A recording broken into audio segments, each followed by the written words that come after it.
Bom dia a todos. Estamos iniciando o seminário A Ética do Cuidado envolvendo a cidadania planetária com o atual momento do Brasil. A realização do evento é da Fundação Helena Tchipov, com apoio da UENG, Universidade do Estado de Minas Gerais e Secretaria de Educação de Minas Gerais. Eu convido agora a presidente da Fundação Helena Tchipov, Maria do Carmo Lara, para a abertura do evento.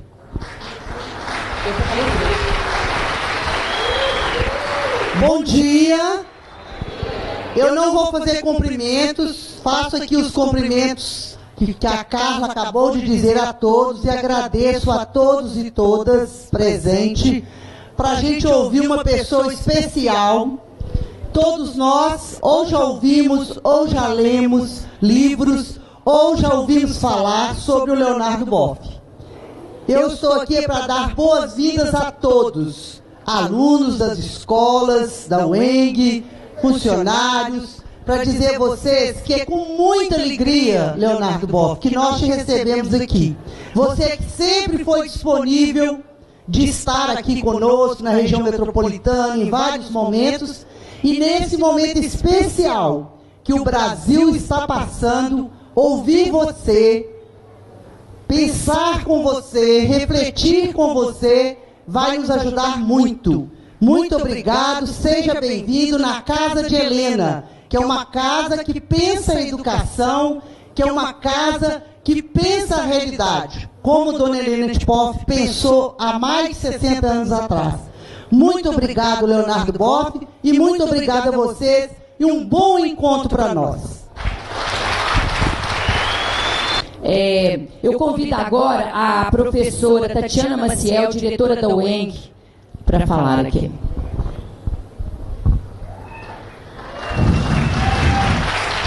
Bom dia, pessoal. Também não vou me delongar, né? Hoje nós estamos aqui muito satisfeitos, felizes, né, para ouvir o professor doutor Leonardo Boff. E eu quero, assim, dizer que é uma imensa alegria, né? Transmito, assim, a satisfação que eu tenho certeza que todos estão sentindo, né, da gente estar te recebendo aqui. Sou sua fã de carteirinha, leio todos os livros, agora quero autografar, e considero, assim, o Dr. Leonardo Boff um avatar da nova era, né, se me permite, assim, a consideração. Porque ele tem mudado, assim, os paradigmas, né, acadêmicos, né, de forma que, eu lembro muito de uma frase de um sociólogo francês, Jean Baudrillard, que ele falava muito assim, pensando sobre a reflexão, né, contemporânea e os limites dos acadêmicos em pensar a contemporaneidade. Ele diz assim, hoje estamos quem? Os acadêmicos, muito aquém dos próprios acontecimentos.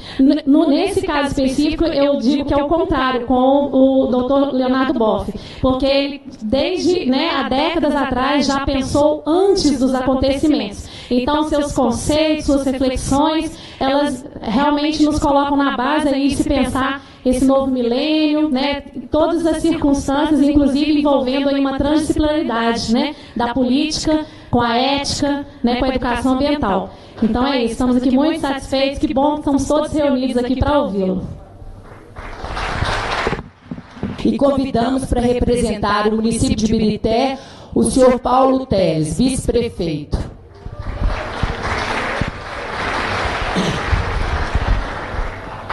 Bom dia para vocês todos. Já tive a alegria de abraçar e desejar um bom dia também para o nosso teólogo, professor Leonardo Boff, e que dispensa comentário. A gente fica fazendo esforço de estar, apesar da, né, enfrentando a demanda todo o dia a dia, mas sempre arrumar um tempinho de ler todas as colunas que Leonardo Boff publica, no nosso caso aqui, né, em Minas e na região metropolitana, no jornal O Tempo, e alguns livros que a gente já teve esforço de ler também. Nesse momento a gente, eu não comentava com mais do Carmo aqui agora, que não tem jeito de não lembrar, a gente sempre se lembra da importância que há muitos e muitos anos atrás, Paulo Freire teve aqui na nossa cidade, e foi um alento e um incentivo grande para todas as pessoas queridas com a educação no nosso município desde aquele tempo, e a gente na prefeitura, e que, não é, assim como ele, né, são pessoas que já refletiram muito, pessoas de coração bom mesmo, que amam as pessoas, né, do nosso país, no caso aqui da nossa cidade também, e que trazem esperança de que um dia a gente vai ter dias melhores. Eu disse que viria, mas nós precisamos todos, além de saudá-los, levar aos nossos amigos, nossos parentes, nossos companheiros de trabalho, a todas as pessoas da nossa cidade, ao máximo que a gente, né, tiver a oportunidade, levar a mensagem que ele vai deixar conosco aqui hoje, certamente muito importante para a vida de todos nós. Um abraço a todos, boa palestra, curtamos bem a fala do Leonardo Boff. Muito obrigado. E agora eu passo a palavra para o doutor Leonardo Boff, doutor em teologia, escritor e professor universitário. Eu gosto de assustar as pessoas, mas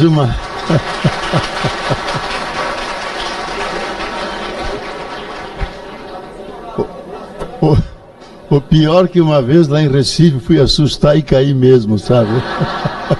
Quebrei um dedo. Tá, obrigado. Bom dia a todos a vocês e a todas. Quero agradecer especialmente a Maria do Carmo, que me convidou. E ela mantém o mesmo entusiasmo, a mesma capacidade de iniciativa que eu sempre a conheci. Eu não gosto de sentar porque sentado perde energia, sabe? Então eu queria agradecer muito a Maria do Rosário, a Maria do Carmo. Maria do Rosário é companheira dele lá em Brasília. Talvez ela vai para lá, para Brasília mesmo, sabe? E agradecer os que criaram essa infraestrutura para a gente poder se encontrar hoje aqui. Eu fico até admirado que na segunda-feira tanta gente possa tomar seu tempo e ouvir uma palestra sobre um tema que é importante, que é o tema do cuidado, no contexto brasileiro, no contexto internacional. E essa palavra, cuidado, nós vamos ver logo adiante, ela é mais do que um conceito. Ela é uma alternativa e uma resposta à crise que a humanidade e a Terra estão passando. Porque se nós olharmos ao redor, no mundo, no Brasil, praticamente está tudo descuidado. Especialmente as pessoas idosas, crianças no mundo inteiro, que são milhões abandonadas.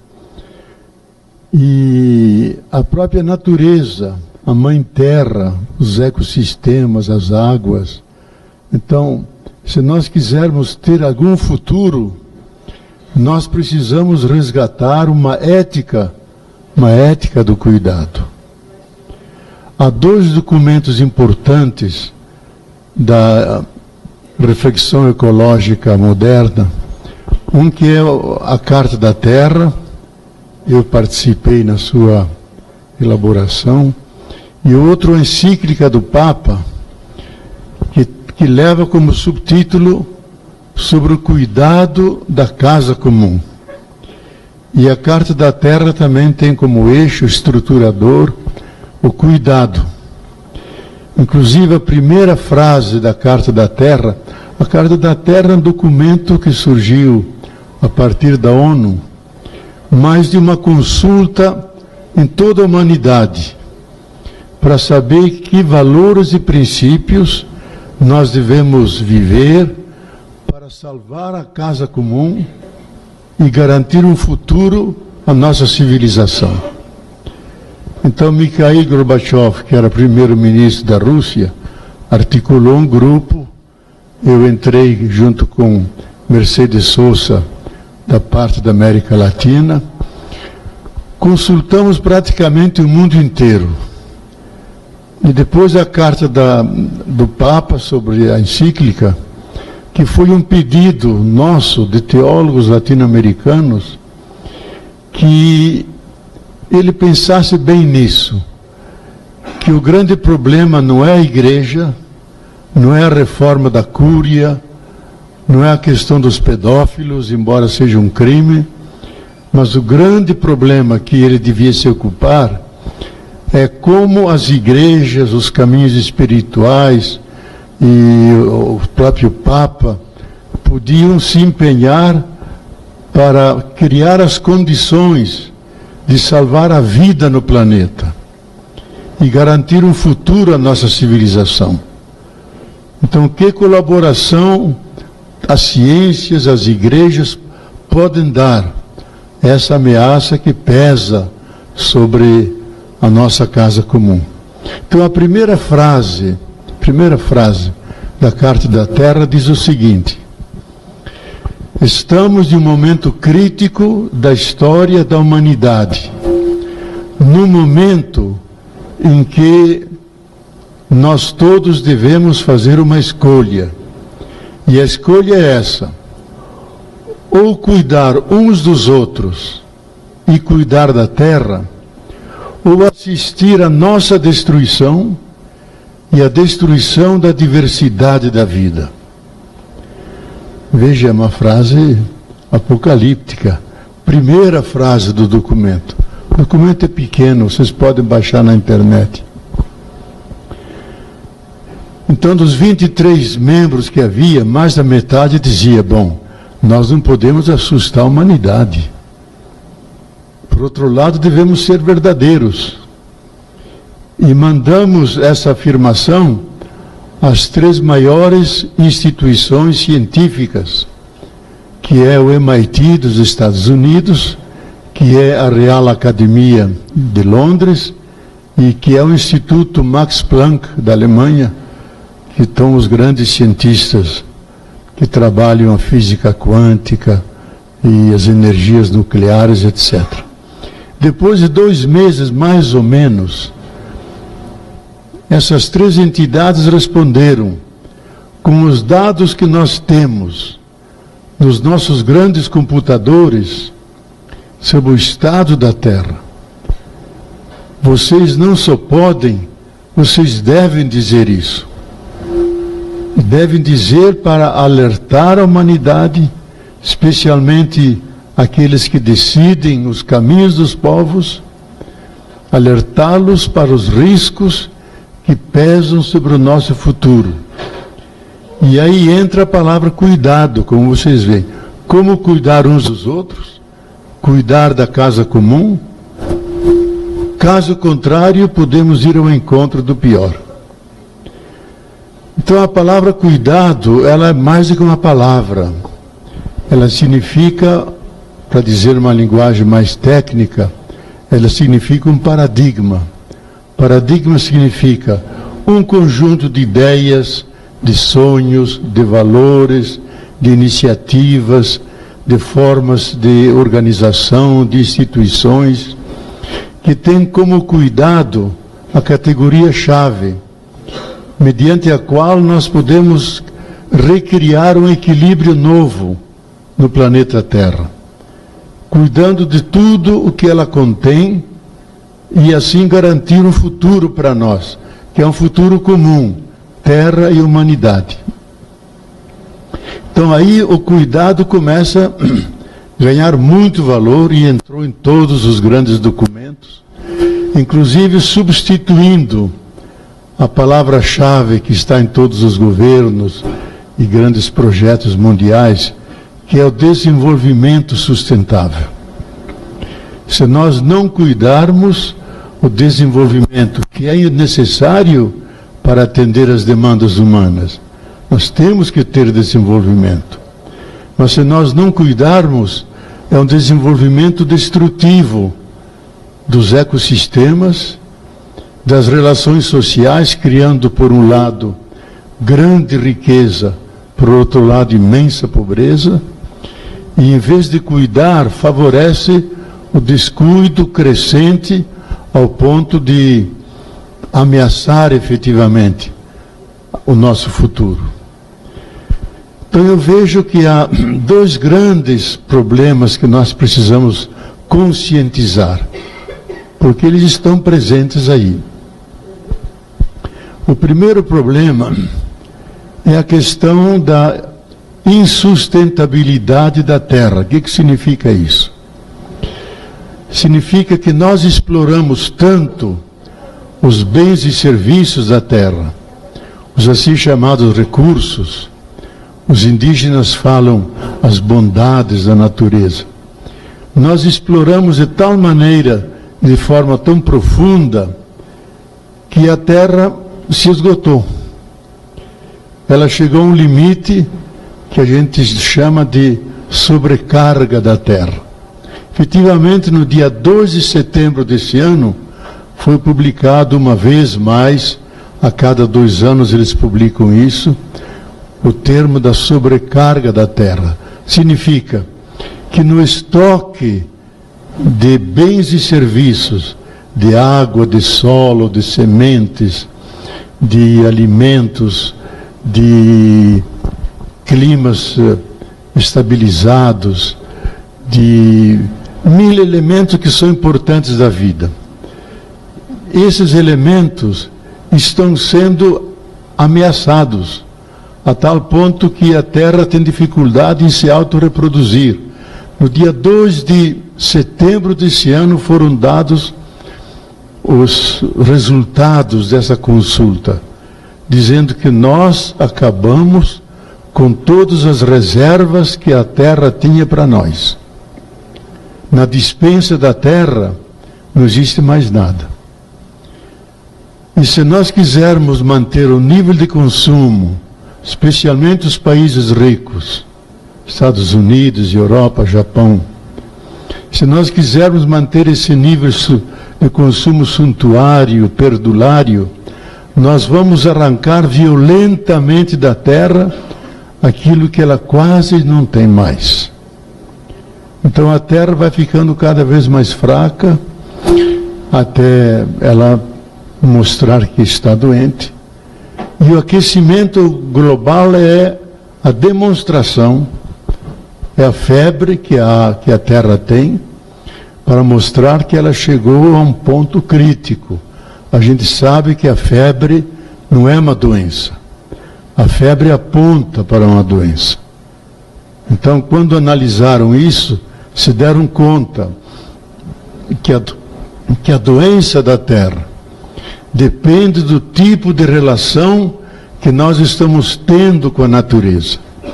Não é uma relação de convivência, de ajuda, de dar tempo à terra para ela se recuperar as suas águas, os seus nutrientes. Mas nós estamos levando uma guerra sistemática contra a terra. Nos solos, no subsolo, no ar, no mar, em todos os campos. E ela vai enfraquecendo cada vez mais. Então chegou um ponto crítico. Ou nós paramos, e é a grande tese do Papa na sua encíclica, que eu, aliás, aconselho ler, porque, como muitos grandes ecólogos disseram, é o texto mais avançado da reflexão mundial sobre ecologia. Porque o Papa não faz uma encíclica verde, só do meio ambiente. Ele faz uma reflexão sobre a ecologia integral, que aborda o ambiente, aborda as relações sociais e políticas, aborda os sistemas de educação, isto é, que ideias, que preconceitos, que sonhos e projetos habitam nossas cabeças, e no fim uma dimensão espiritual, dimensão, eu diria, quase mística, de amor à casa comum, defesa da vida ameaçada. Ele aborda todos esses temas de uma maneira integrada, de tal forma que grandes nomes da ecologia disseram: o Papa, com esse documento, ele está na ponta da discussão ecológica mundial. Pois nesse documento o Papa repete 35 vezes: ou nós mudamos, ou nós vamos ao encontro do pior. ou nós fazemos uma profunda conversão ecológica, ou então o nosso futuro está ameaçado. E ele vive repetindo isso. Talvez muitos de vocês nunca escutaram coisas assim, porque os sistemas de comunicação, as grandes empresas, não publicam isso, porque prejudicam os negócios, diminui as suas rendas, obriga eles a mudarem o modo de produção, o modo de consumo, o modo de distribuição e o modo de acumulação. Então, esses dados que são sérios, porque vêm de grandes nomes da ciência, das instituições mundiais que tratam disso, eles não podem circular só entre nós, que nos ocupamos quase profissionalmente da ecologia. Tem que chegar lá embaixo no povo. Isso é criar uma nova consciência do nosso lugar no conjunto dos seres, que responsabilidade nós temos para com as águas, para com as plantas, para com o ar, para com os solos, porque caso contrário nós vamos piorando, aumentando a gravidade da doença da Terra, até um ponto. Já tiraram a cadeira daqui, hein? Eu sou um homem biônico. Tenho 4 próteses, 2 nos joelhos, 2 no fêmur. Aí de vez em quando me canso. Então eu sento um pouco, levanto, mas como é alto aqui, vocês me veem. E aí fico mais longe para não cair de novo, né? Tá bom. Pode sentar, tranquilo. Pode Isto, uma água aqui. Aqui, uma água. Toma uma água. É isso. Gente, o bem que mais vai faltar na terra é a água. Eu vou tomar a minha parte, então, né? Deixa eu pegar. Opa. Tá.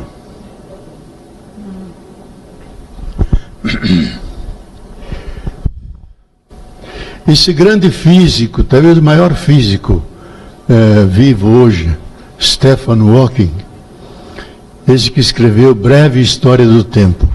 Se vocês tiverem alguma curiosidade como funciona o universo, qual é a história do universo, é um livro clássico, Breve História do Tempo, mostra como é que surgiu o universo, como se desenvolveu e como termina em nós. São umas 100 e poucas páginas. Ele é considerado o maior físico vivo hoje. Aquele todo entrevado em cima de um carrinho, mas é um gênio. Ele publicou no mês passado um artigo que alarmou um pouco a comunidade científica, dizendo como nunca antes na história nós estamos vivendo agora um momento muito grave para o futuro da Terra. E dava 2 exemplos. Primeiro, a decisão de Trump de investir 500 bilhões de dólares para criar pequenas bombas atômicas. Porque as grandes são tão destrutivas que não dá mais para usar, porque destrói toda a humanidade. Então diz, nós não podemos fazer guerra com essas grandes. Mas nós podemos fazer guerra com as pequenas, do tamanho de uma maleta de executivo. Que se você lançar sobre Belo Horizonte, não destrói quase nada, mas deixa uma radiação nuclear que por 30 anos ninguém consegue viver aqui. É como em Chernobyl, que já passaram 20 anos, você não pode ficar mais do que 15 minutos lá, senão você pega logo câncer de pele, 1000 outras doenças. Então, ele deu ordem de fabricar, e estão sendo fabricados, eles têm a fórmula, numa semana eles fazem, de colocar em todos os lados essas pequenas bombas nucleares, para submeter os países que não querem se alinhar. E segundo risco, é o risco que a Terra deu um salto abrupto no seu aquecimento. Ela está perto de 2 graus Celsius. Você vê que o calor está aumentando, o regime de chuvas muda. No Nordeste, eu estive há 2 semanas lá no polígono da seca.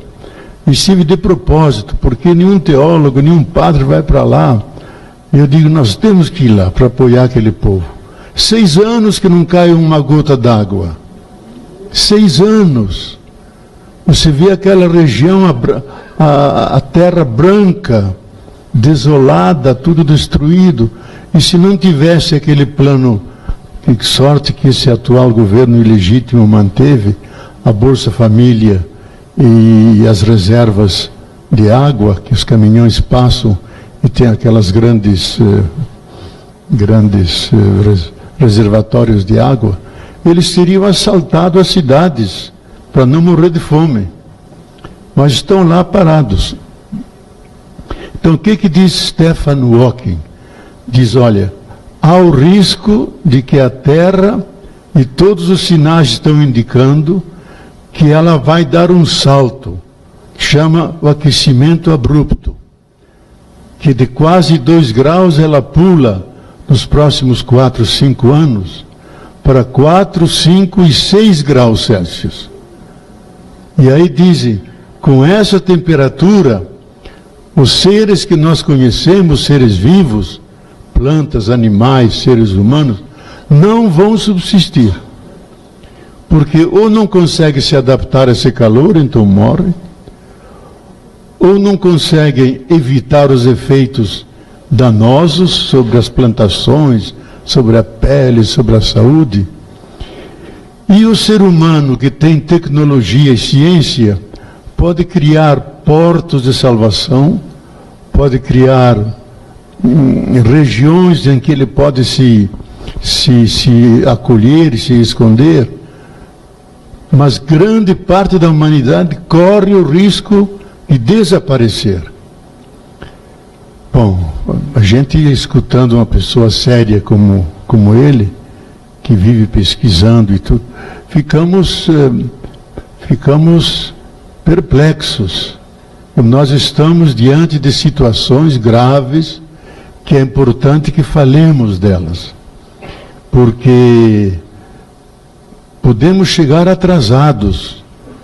Nós devemos fazer coisas agora, e o argumento dele é o seguinte, que com o dióxido de carbono, isto é, aqueles gases que saem dos ônibus, das fábricas, já é suficiente, que está acumulado lá em cima, ele é suficiente para permitir esse salto. Mesmo que nós parássemos agora de emitir gases de efeito estufa, gases poluentes, mesmo que parássemos, isso que já existe lá em cima, pode em poucos anos se transformar num calor insuportável e que nós, seres humanos, não sabemos como nos defender. Então chegamos num ponto crítico, num ponto de viragem. Mas como temos consciência, temos técnica, temos ciência, nós podemos dar outro curso a esse caminho. Podemos mudar nossos comportamentos. Em vez de destruir os ecossistemas, superexplorar, derrubar as florestas. Por exemplo, agora há um assalto fantástico sobre a Amazônia, já que o governo aliviou as leis que impedem o desmatamento.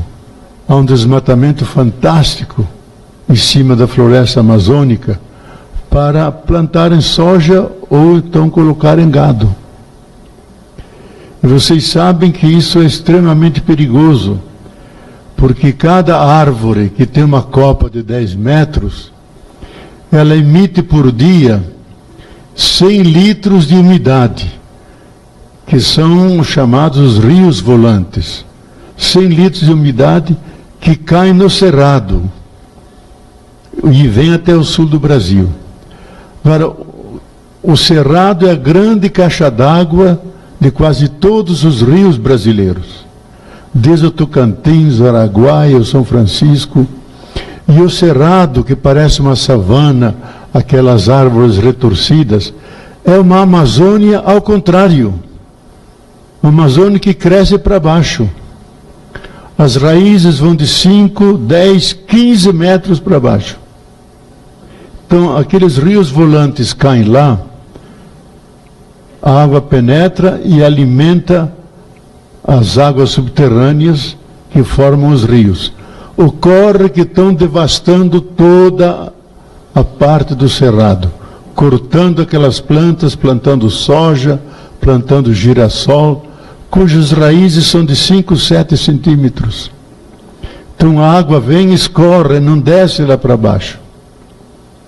E isso significa, já foi feito o alarme, que aquelas secas que o Rio de Janeiro, São Paulo, Belo Horizonte, vocês tiveram há 2, 3 anos atrás, podem voltar a toda hora, por causa desse desequilíbrio que nasce na Amazônia, é afetado no Cerrado e se expande para o resto do Brasil, chegando até lá embaixo na Argentina.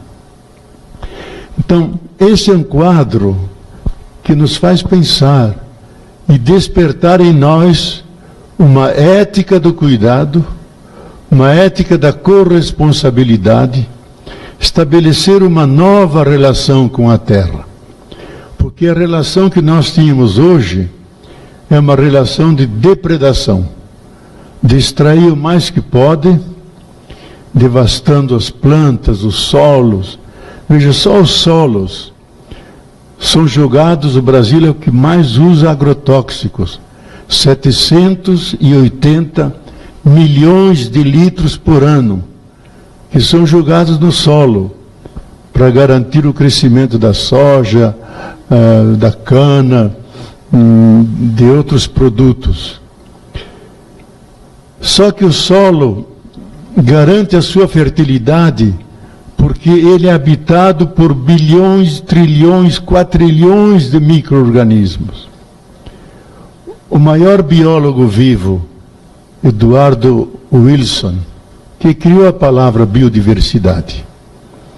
Num dos livros que está em português, vocês podem ver O Futuro da Vida, que é uma espécie de alarme, dizendo, gente, vocês estão destruindo a base físico-química que sustenta a vida.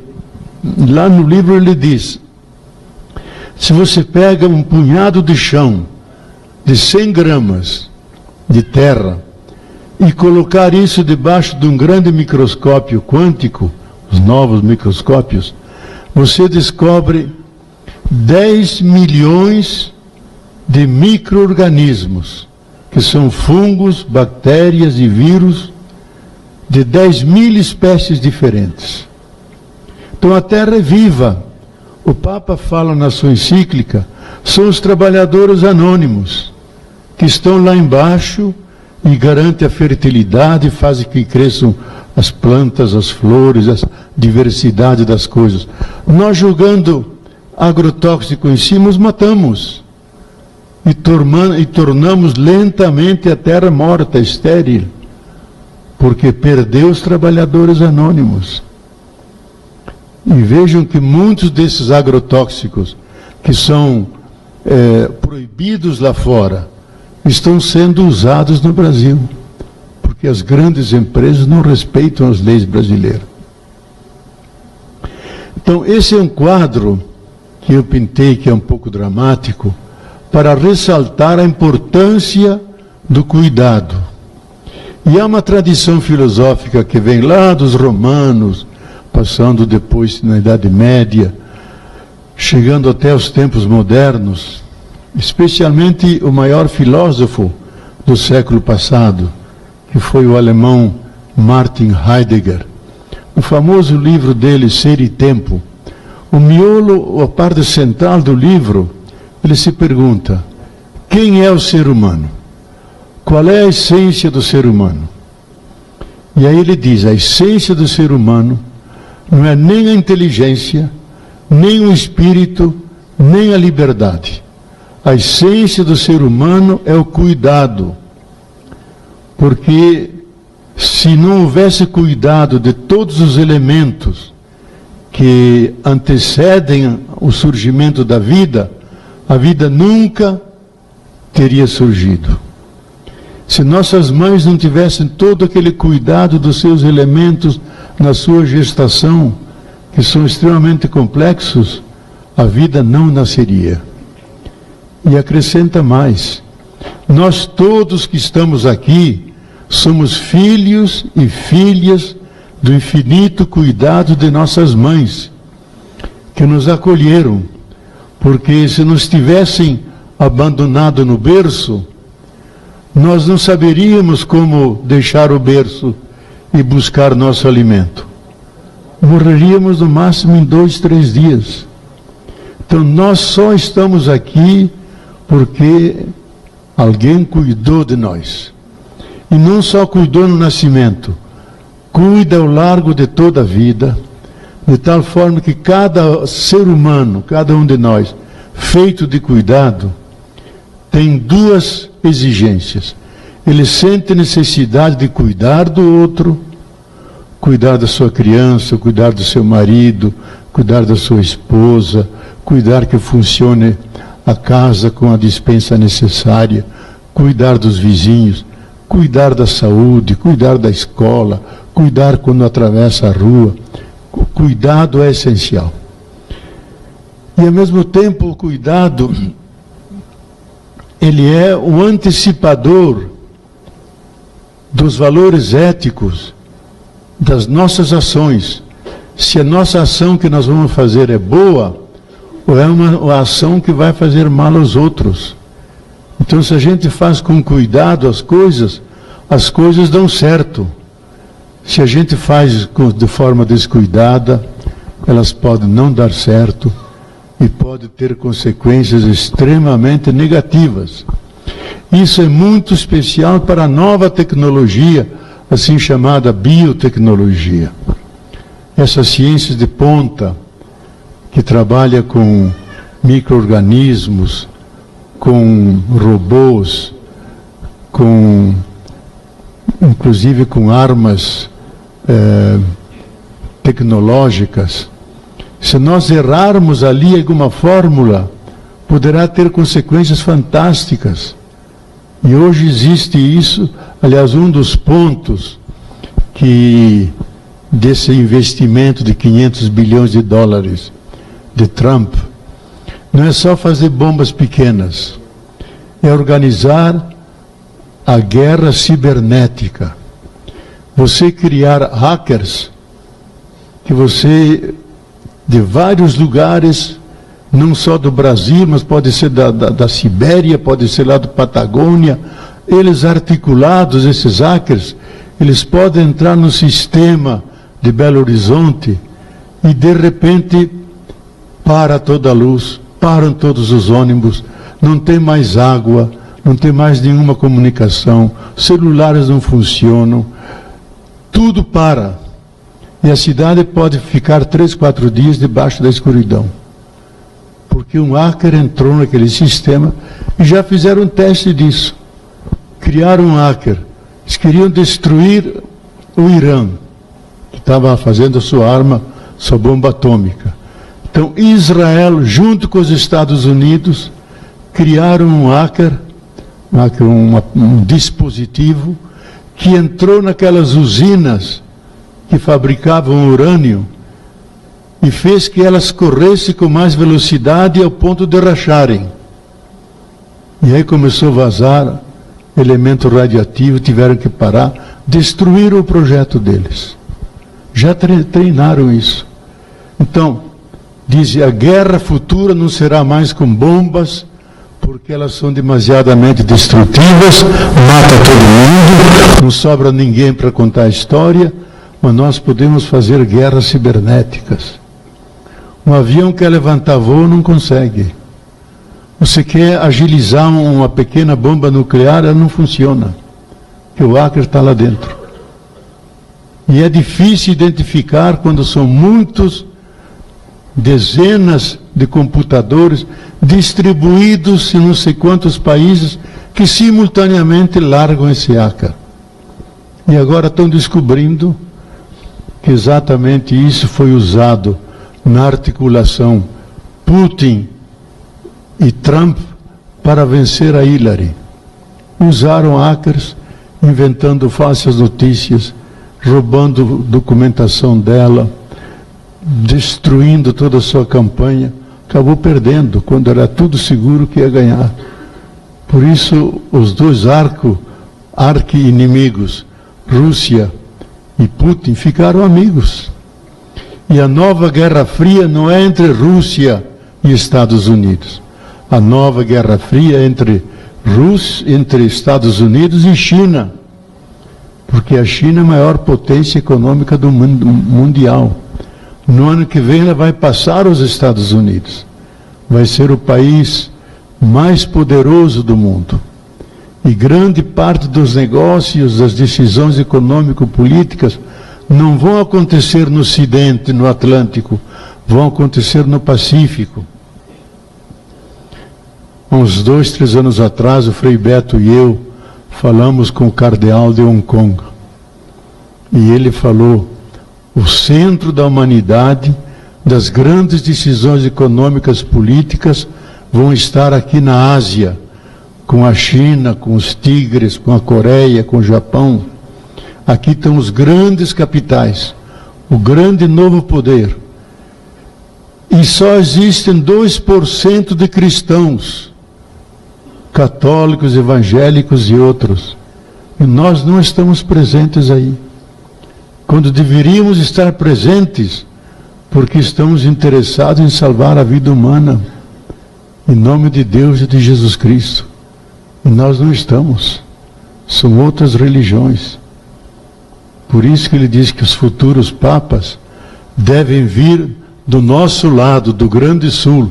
Já começou com o Papa Francisco. E eu acho que os futuros papas, digo em parênteses, os futuros papas, a nova genealogia de papas, não são papas europeus. São papas da América Latina, da África, da Ásia. Porque na Europa há só 24% de católicos. E católicos que têm o cristianismo pelas costas, e não pela frente como uma inspiração para a vida. 62% está na América, o resto na África e na Ásia. Então nós temos direito, até por população, de ter o Papa, que vai representar essa nova cristandade que está na periferia, que um dia nasceu lá na Europa, mas que não é mais europeia. Ela é uma religião do terceiro mundo, religião dos pobres. Então, para voltar ao tema, quando falamos de cuidado, então estamos olhando exatamente essa ética, e aqui seria bom explicar o que é o cuidado. E ele fica mais claro se a gente comparar com o paradigma anterior, paradigma como eu falei antes, aquele conjunto de valores, de visões de mundo, que é a chamada da modernidade, que nasceu no século XVII, na Europa, com Newton, com Descartes, com Francis Bacon, os pais fundadores da ciência. E eles tinham como modelo, como palavra central, poder como dominação, poder sobre a natureza, poder sobre os outros povos, poder sobre tudo que existe, e daí criaram o colonialismo, o escravagismo, invadiram a África, invadiram a América Latina, invadiram o Oriente, destruindo as grandes culturas, sempre a partir dessa ideia de poder, e poder especialmente sobre a natureza, explorar dela tudo que pudermos para termos mais facilidades e mais riqueza material. E aí nasceu a ciência moderna, que nos trouxe coisas muito boas, desde esse microfone, os carros, especialmente o antibiótico, que salvou e salva milhares de vidas, mas simultaneamente criou uma máquina de morte que nos pode destruir a todos, que são armas químicas, biológicas e nucleares. E hoje chegamos a um ponto em que ficamos assustados, Já testamos isso sobre o Japão, as 2 bombas sobre Hiroshima e Nagasaki, destruiu, num abrir e fechar de olhos, 280 mil pessoas. Inocentes, mas não só gente, animais, plantas, tudo. Com uma bomba, com o átomo mais simples que tinha. E hoje tem os átomos mais complexos, com bombas de hidrogênio, de nêutron, que podem realmente destruir toda a vida no planeta. E estão construídas já. Oxalá um louco não deslanche essas. E a segurança nunca é absoluta. Sempre poderá haver algum erro, que algumas disparem sozinhas, e aí nós estamos numa... Então, esse paradigma, ele chegou ao seu fim hoje, porque ele traz mais desvantagens do que vantagens. Desvantagens em termos sociais. Veja que 8%, 8 pessoas, não 8%, 8 pessoas possuem mais riqueza do que mais da metade da humanidade. Isso foi revelado ano passado, em janeiro desse ano, por uma grande ONG, Oxfam, que está presente em 94 países, é apoiada pelos cientistas americanos, que mede todo ano o nível de pobreza e riqueza na humanidade. Então eles chegaram em Davos no final desse ano e disseram isso. Vocês 8 que estão sentados aí na frente, vocês são portadores de riqueza maior que mais da metade da humanidade. E isso gera uma dupla injustiça. Uma injustiça social, porque relega milhões de pessoas na miséria e na fome. Uma justiça ecológica, porque devasta ecossistemas, polui as águas, polui os solos, cria o desequilíbrio dos climas na Terra.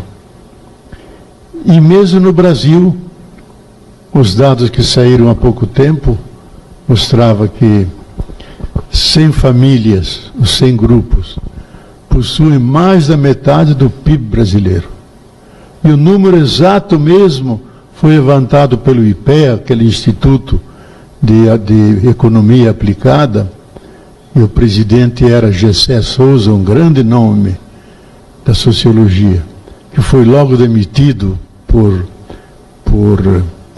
Temer, e que escreveu 2 belos livros, eu até aconselho, um se chama Radiografia do Golpe, e outro que saiu há pouco tempo,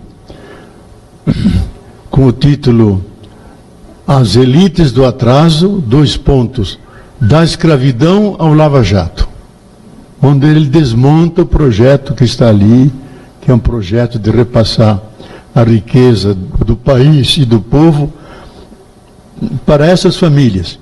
E ele dá os dados, que são 71.440 pessoas que controlam a grande economia no Brasil. E na cabeça deles está Meirelles, porque detrás de toda essa crise está escondido esse safado aí, que controla os mercados e a economia, que vem dos grandes bancos. E ele que move por detrás os rumos da economia brasileira. Então, 71.440 ricaços que possuem grande parte do controle do nosso país. Então, quando falamos de uma alternativa, temos esse tipo de sociedade que criou essa pobreza e essa imensa miséria, está fechando o seu ciclo. E o centro era poder, o punho cerrado para dominar a natureza, os povos e quem se opuser. O contrário a isso é o cuidado. Cuidado é uma relação amorosa com a realidade. Cuidado é a mão estendida que entrelaça os dedos para criar uma aliança de um ajudar o outro. O cuidado é a preocupação que nós temos pelo bem-estar dos outros, pelo bem-estar da nossa família, da sociedade. O cuidado sempre tem duas dimensões. Que cada um de nós sente o impulso de cuidar do seu filho, cuidar da outra pessoa, se interessar pelo destino do seu amigo. Essa tendência. E tem a outra tendência, também a necessidade de ser cuidado. Quantas vezes nós estamos desanimados, perdidos, não sabemos o que fazer, e como nos faz bem alguém que nos coloca a mão no ombro, nos diz palavras de ânimo, nos levanta e faz caminhar de novo. Então o ser humano vive desse cuidado. E tudo que ele cuida dura muito mais. Então o cuidado começa em casa, com a água que é tão escassa, com a separação do lixo, aquilo que é orgânico, aquilo que é plástico, aquilo que é metal. Cuidado com a própria saúde, o corpo. Cuidado com a nossa alma, com a nossa psique, para que os anjos e demônios, as raivas e ódios que temos dentro, que a gente possa domesticá-los, controlá-los, para não sermos violentos, para não sermos agressivos diante dos outros. Cuidar também da nossa dimensão, eu diria espiritual, da gente ter uma abertura com o outro, ser solidário, ter capacidade de acolher, até de perdoar, de conviver com as diferenças, mesmo que a gente tenha dificuldade de viver com as diferenças, mas a gente reconhece o direito que outro tem de ser diferente, e esse direito tem que ser respeitado. Então o cuidado pervade todas as dimensões. E esse cuidado se aplica hoje especialmente naquilo que mais está ameaçado, que é a vida humana. Como dizia Lula na sua campanha, falando lá da ecologia dele, o ser mais ameaçado não é o mico-leão dourado, não são as baleias. O ser mais ameaçado da criação é o pobre, condenado a morrer antes do tempo, com doenças, com fome, com miséria. Então, a ecologia tem que começar com os mais vulneráveis, cuidar do ser humano. E ele mesmo definiu a sua política, diz: a minha política não é dirigir uma nação, minha política é cuidar do meu povo. Eu não dirijo a minha família, eu cuido da minha família, cuido dos meus filhos. Então, cuidado é uma relação positiva para com a população. Já Gandhi dizia isso, que a política em termos éticos é o gesto amoroso para com o povo, é o cuidado com as coisas que são comuns. E as coisas que são comuns é a água, o terreno para eu morar, aquilo que é comum, eu ter uma saúde razoável, ter um acesso à saúde suficiente, as coisas que são comuns, que todos os seres humanos têm direito de ter acesso. Política é cuidado das coisas comuns. Tem outra perspectiva. Então essa ética do cuidado, ela faz com que as nossas relações com a natureza, com os outros, não sejam agressivas. Que a gente faça uma terapia da linguagem, porque muitas vezes as palavras que nós dizemos são ofensivas, cortam a relação. Se vocês entram na internet e entram nos Twitter, parece que a tampa do inferno se abriu, porque de lá sai tudo quanto é palavrão. Eu já fui mandado para o inferno algumas milhões de vezes, para a Coreia do Norte infinitas vezes, para Cuba toda semana tem alguém que me manda para Cuba ou senão para Venezuela, além de chamar que sou excomungado, que sou isso ou aquilo, etc. Só não aceito que me chame pedófilo, porque alguém me acusou de pedófilo, eu digo: ou você tira agora, eu mando um processo agora mesmo em cima de você. Aí tirou na hora, porque pedofilia é crime, eu não quero ser criminoso, Pode ser herege, coisa que não sou, mas pedófilo não. Heresia não é crime. Então, a gente percebe como nas próprias comunicações humanas nós perdemos essa relação do cuidado. Porque a ofensa exclui, marginaliza, e toda essa onda de ódio que há no Brasil, de discriminação que nunca houve na nossa história, nasce de uma falta de cuidado para com o outro, que a gente despreza, marginaliza. Esse grande sociólogo Gessé Souza, que faz um pouco a história da violência no Brasil, diz que os descendentes da Casa Grande, esses milionários, não só colocam nas periferias os pobres e os negros, mas os humilham, os rebaixam, ao ponto de eles até perderem a consciência de serem dignos.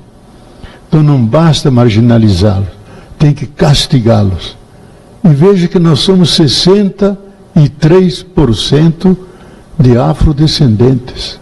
Somos mais da metade da população brasileira. E tem muito branco que está por aí. Ontem nos visitou um branco mesmo, e disse: agora peguei coragem, a minha mãe era negra. Antes eu tinha vergonha de dizer isso. Agora eu digo com orgulho, minha mãe é negra.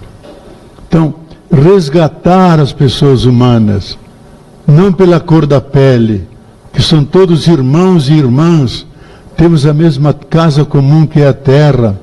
Então, superar essas discriminações que não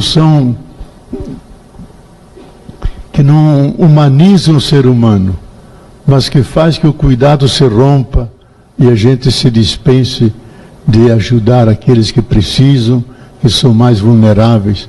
Então, a ética do cuidado hoje é uma ética urgente. Nas relações humanas, se nós cuidarmos uns dos outros, a relação será muito mais amena, muito mais pacífica, mais fraterna. Se nós cuidarmos do nosso meio ambiente, e a coisa que nós mais devemos cuidar é das plantas, porque elas que garantem, especialmente a mata ciliar, que garante nas fontes, garante a existência dos rios, a fluência das águas. E quando desmatamos, a primeira coisa que aparece é a diminuição da água dos rios. Se a gente quer dar de presente a alguém, dê uma plantinha para reflorestar as partes desflorestadas, porque a planta sequestra o dióxido de carbono, essa sujeira que vem das fábricas, dos ônibus, transforma em oxigênio para a gente respirar, e ainda nos dá flores, nos dá frutos. Então, quanto mais nós reflorestamos, mais regeneramos a própria terra. Vamos devolver energia, vitalidade à terra. Então, junto com essa categoria do cuidado, vem a categoria da corresponsabilidade. Nós nos devemos sentir responsáveis pelo futuro comum. Responsáveis significa dar-se conta das consequências de nossos atos. Se eu jogo sujeira no rio, se jogo papel na rua, se jogo latinha de Coca-Cola pelo carro afora, vou poluindo a cidade. Então, as consequências que isso vai produzir: enchente, vai enfeiar a cidade, falta de cuidado. Então, o cuidado deve ser incorporado como um elemento fundamental da nossa convivência humana, e deve entrar nos próprios processos de educação. Eu acho que não basta apenas aprender a conhecer, que a escola faz isso. Aprender a pensar, é importante pensar, porque conhecemos 1000 coisas e não pensamos o que conhecemos. Aprender a conviver, porque hoje está a maior diversidade, tem nordestinos, tem afrodescendentes, tem indígenas, tem gente japonesa, coreana.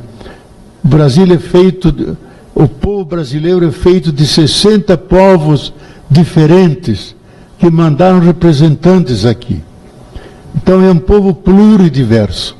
Então conviver pacificamente com essas diferenças, isso é fundamental, ter o cuidado de incluir todo mundo, não excluir ninguém.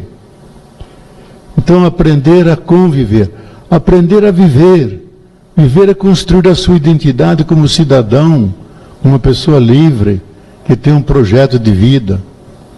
E um outro elemento que eu considero que deve entrar já nas escolas é aprender a cuidar. Cuidar todas as coisas. Porque tudo que nós cuidamos dura mais, melhora, desde o caderno, do lápis, da roupa, quando atravessamos a rua. A gente conhece escolas andando por esse Brasil que uma classe se encarrega de cuidar de uma praça. E à tarde sempre tem 3, 4 lá que recolhem o lixo, falam com os passantes, conscientiza eles como devem cuidar daquelas florezinhas, não pode jogar papel, não pode jogar toco de cigarro, etc. Outra classe cuida de um pedaço do rio, recolhe o lixo, recolhe as caixas, recolhe os plásticos, e identificam de que loja vem isso e vão lá, chamam o patrão e dizem, olha, isso vem da tua loja. E outros recolhem água, vão para a universidade e mandam analisar pelo químico como é que é essa água. Aí se dá conta que está contaminada, cheia de vírus. Aí alerta as pessoas, cuidado quando tomam água, fervam essa água. Aí o espírito ecológico entra como cuidado para que tudo possa ter saúde, possa ser útil e não agrida a existência humana. Então a responsabilidade é isso. Que consequências têm os meus atos, as minhas palavras? São consequências ruins, que humilha o outro, afasta o outro, ou são gestos e palavras e convivência que aproxima as pessoas e torna a convivência mais agradável, mais fraterna? Isso tudo pertence a cuidado. Todo mundo de vocês seguramente conhece o autor do Pequeno Príncipe, Antoine de Saint-Exupéry. Se alguém não leu esse livro, tem que ler para se comover, porque é um livro de uma profunda humanidade. Não só as mises e as jovens de 15 anos que leem o Pequeno Príncipe, mas é um livro de grande sabedoria. Então, Antoine de Saint-Exupéry, que era um grande escritor, e antes que o navio dele se precipitasse no Atlântico, ele deixou em cima da mesa uma carta escrita ao general X, anônima, dizendo o seguinte: o único grande problema que existe na humanidade é o problema espiritual. Diz, todos nós cuidamos da vida do corpo, fazemos ginástica, temos as medicinas e cuidamos da vida do corpo. Cuidamos da vida da alma. Temos os psicólogos que nos ajudam quando ficamos nervosos, ou meio neuróticos, etc. E o Rivotril não é suficiente, então vai para o psicanalista. Cuidamos da vida da alma. Nós não cuidamos da vida do espírito. E diz, esse é o grande problema. Por isso temos a guerra mundial que está dizimando milhões de pessoas, destruindo cidades inteiras. Diz, e a vida do espírito é feita de amor, de solidariedade, de compaixão, de perdão, de convivência. Todos os valores que você não compra no mercado. Valores que estão no coração. E se nós não cultivarmos a vida do espírito, vamos continuar violentos como somos. E diz mais, cuidar da vida do espírito significa também cuidar da nossa relação com Deus, porque temos saudades de Deus.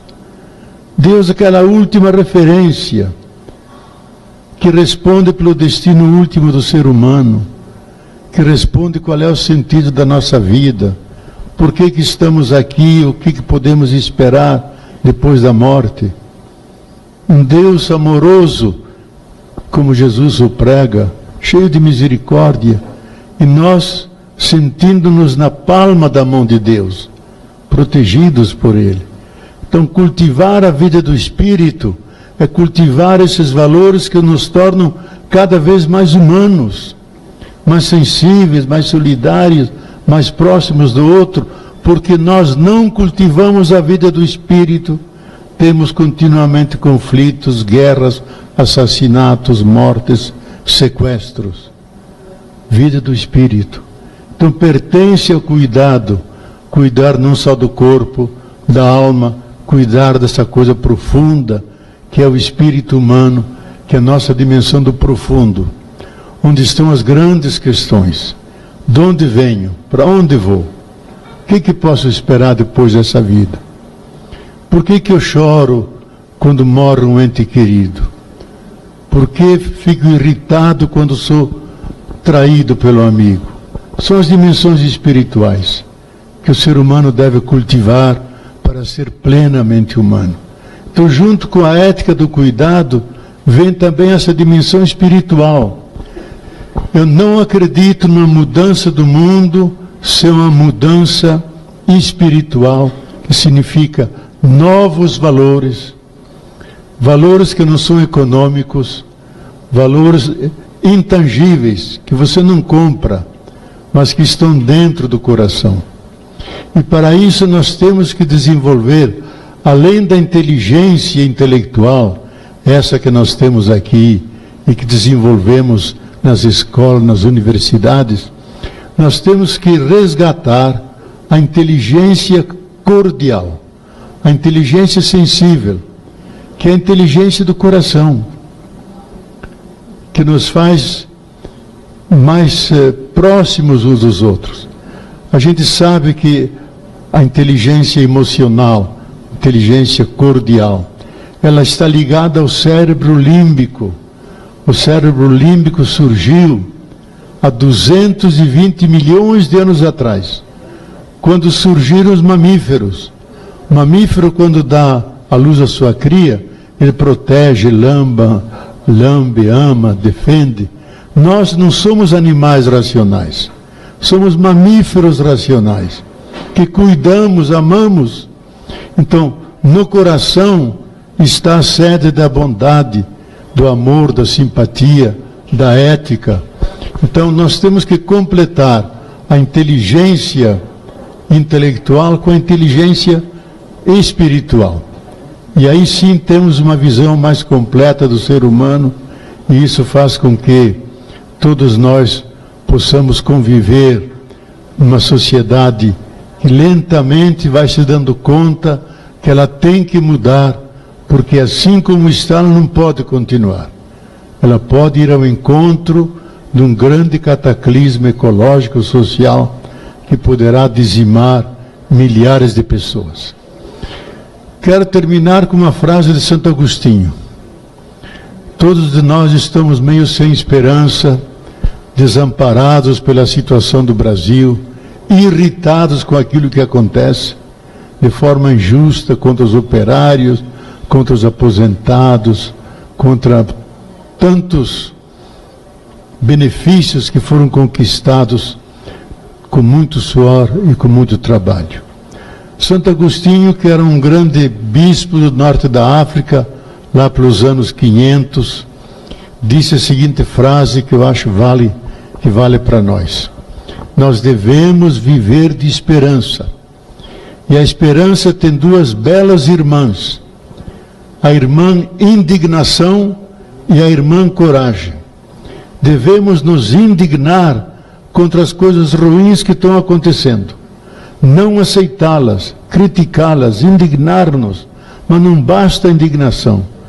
Devemos ter a coragem para mudar, sair para a rua, sair para as praças, pressionar para que as coisas mudem. Eu acho que nesse momento nós temos que viver as duas dimensões.